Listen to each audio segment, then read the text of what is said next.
no instituto, numa faculdade, meu querido irmão, é muito bom você estar sentado aqui, porque o nosso assunto é sentado para ouvir. E queridos irmãos, ouvindo a palavra de Deus, que nós não somente assimilamos, mas pedimos a unção do Espírito Santo, para que a palavra de Deus produza no nosso interior aquele efeito maravilhoso, para que nós tenhamos a coragem de produzir frutos para o reino do Senhor. Jesus, queridos, escolheu aqueles homens, os preparou e depois então ele, irmãos, os enviou. E vocês vão encontrar, interessante que os evangelistas contam que Jesus encontrou aqueles homens, uns estavam lançando a rede, outros estavam puxando a rede, outros estavam lavando as redes e outros estavam consertando as redes. Isso faz parte do seu ministério. Se você não aprender a lançar a rede, certamente você nunca vai ter bom resultado naquilo que faz para a obra de Deus.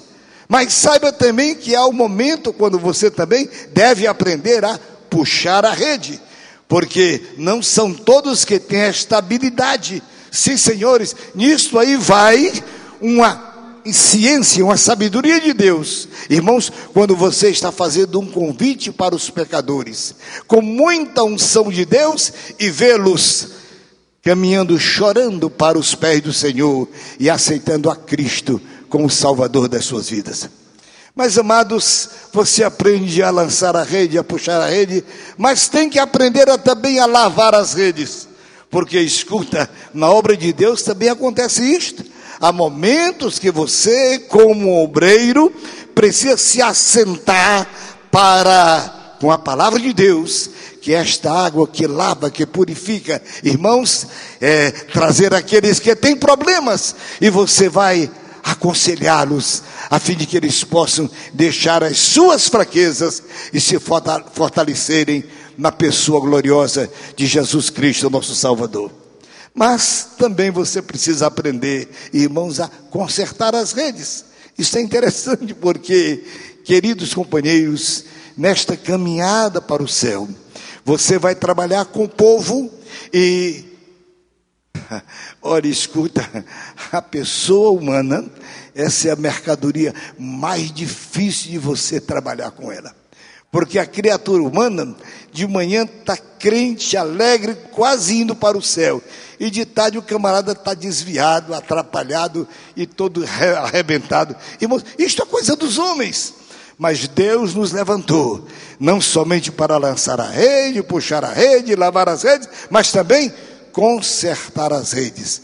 Aprenda isto, porque isto é muito importante para o seu ministério. Bem, no texto que lemos, irmãos, Mateus nos conta que Jesus, amados, ele se assentou em um pequeno monte, ali junto ao mar da Galileia, amados, para atender uma grande multidão que ali estava. Se vocês tiverem o cuidado de ler os versículos que antecedem a leitura que fizemos, vocês vão encontrar Jesus falando para uma grande multidão. E ele, o próprio Jesus, disse-nos, pela sua palavra, que aquela multidão estava ali aproximadamente há 3 dias, e que ele precisava despedir aquela multidão. Mas Jesus disse: eu não posso despedi-los sem alimentá-los, porque eles irão desfalecer no caminho. Daí então, queridos, Jesus chama os seus cooperadores e eles apresentam a Jesus um pouquinho de pão, 7 pães e um pouquinho de peixes. Certamente que, amados, a multidão era grande. Mateus diz que era 4.000, sem contar as mulheres e as crianças. Certamente era uma multidão bem maior. Porém, Jesus, irmãos, ele, o Senhor, tem o poder de todas as coisas condensado nas suas mãos. É por isso, pastor Cisino, que eu vivo tranquilo, porque o nosso Jesus tem o poder de tudo. Alguém pergunta: pastor, como é que vai o negócio da convenção geral? Eu digo: meu irmão, eu estou tranquilo, porque não é de Deus.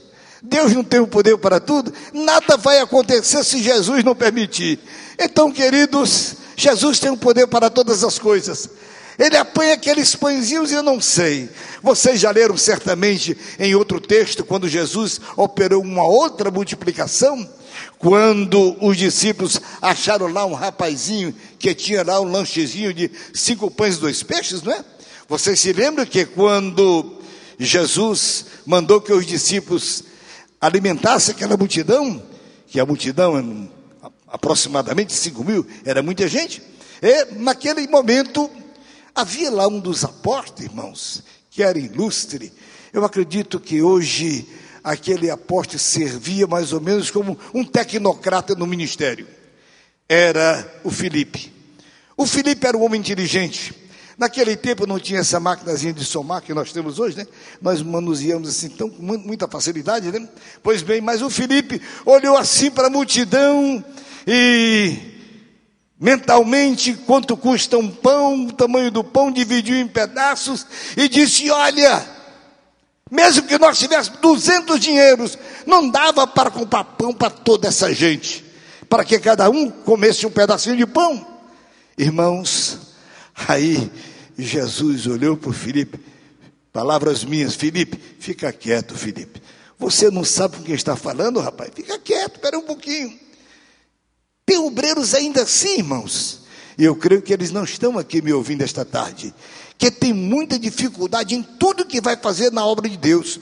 Tudo para ele é difícil, tudo para ele é impossível, não dá, é caro, não posso, eu não vou. Meu irmão, se pastor Cisino, amados, tivesse uma mentalidade dessa, ele nunca teria mandado 10 famílias para o exterior. Hoje são mais de 1.300 famílias enviadas, irmãos, por Deus, por intermédio da fé deste homem. Irmãos, mas tem obreiros como o irmão André. Eu gosto do André. O André não escreveu nem um evangelho. Não sei se vocês já leram o evangelho de Santo André. Já leram? Já leram? Não leram, não. Também ele não escreveu, né? Vocês também não viram nenhum milagre de André. Mas André saiu no meio da multidão procurando solução, calado, e ele encontrou um mocinho. Imagine que o menino tinha ali, aliás, só João diz que era um rapazinho. Aquele rapazinho tinha um pequeno lanche, e eu não sei o que foi que André disse no ouvido daquele menino, porque todos ali estavam preparados para receber. André chegou no ouvido do menino e disse: meu filho, você quer entregar esse lanchezinho para Jesus? Entrega para Jesus? Não sei se ele deve ter dito isso, mas ele convenceu o mocinho a entregar. E acredito que ele leva o mocinho para Jesus e diz: Jesus, olha, está aqui, esse menino tem 5 pães e 2 peixes. Aí o Filipe gritou de lá: mas o que é isso para tamanha multidão? Mais uma vez Jesus deve ter dito: Filipe, fica quieto, rapaz, manda o povo se assentar.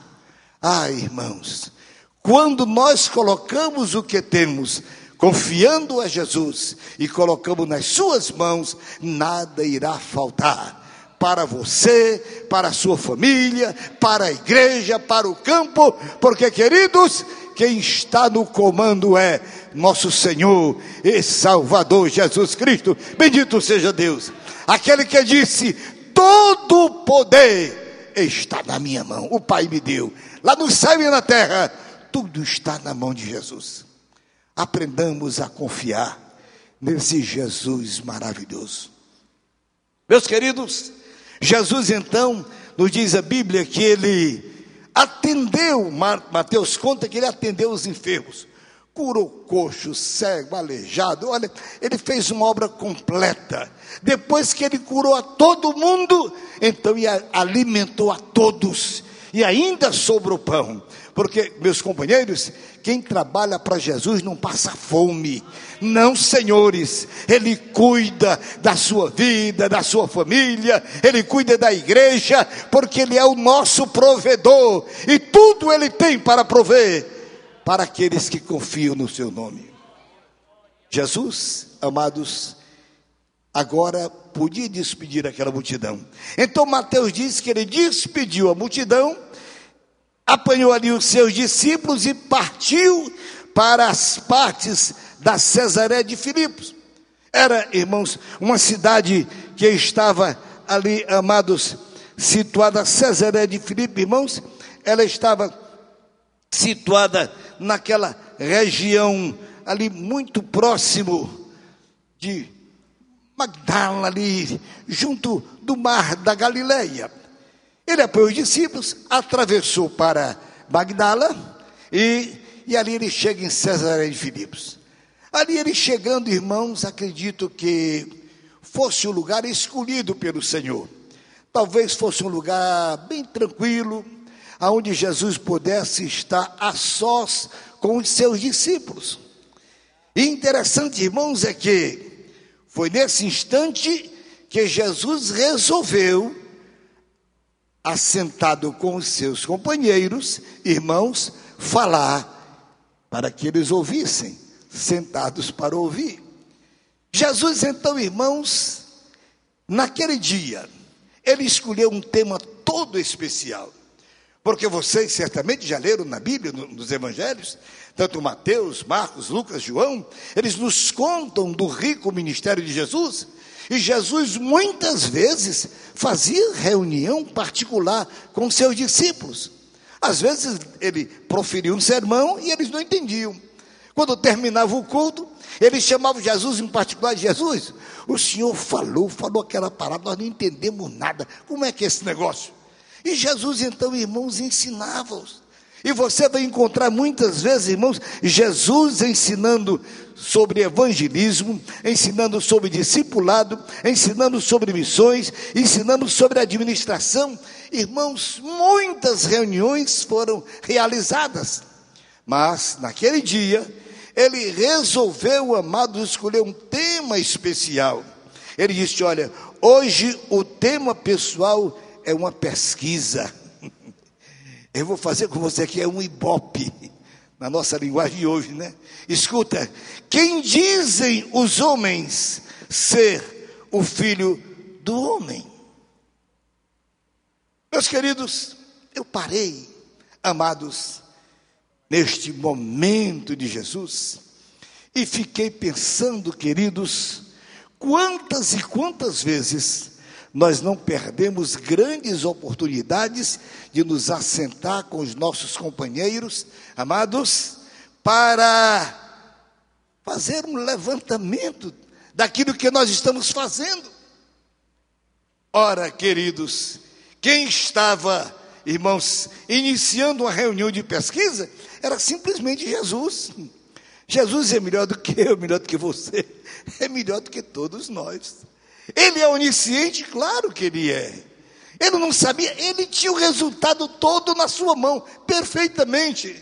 Mas, meus queridos, Jesus queria ouvir da boca dos seus cooperadores.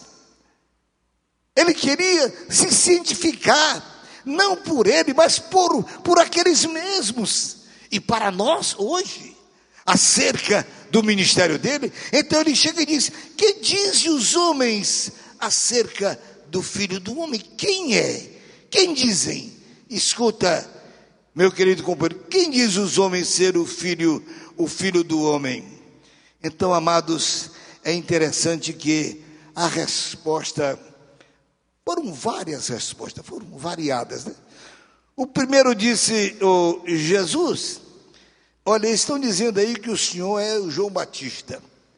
Eu fiquei pensando, por que João Batista?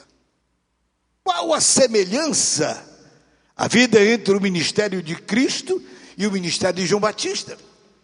Será que há alguma semelhança?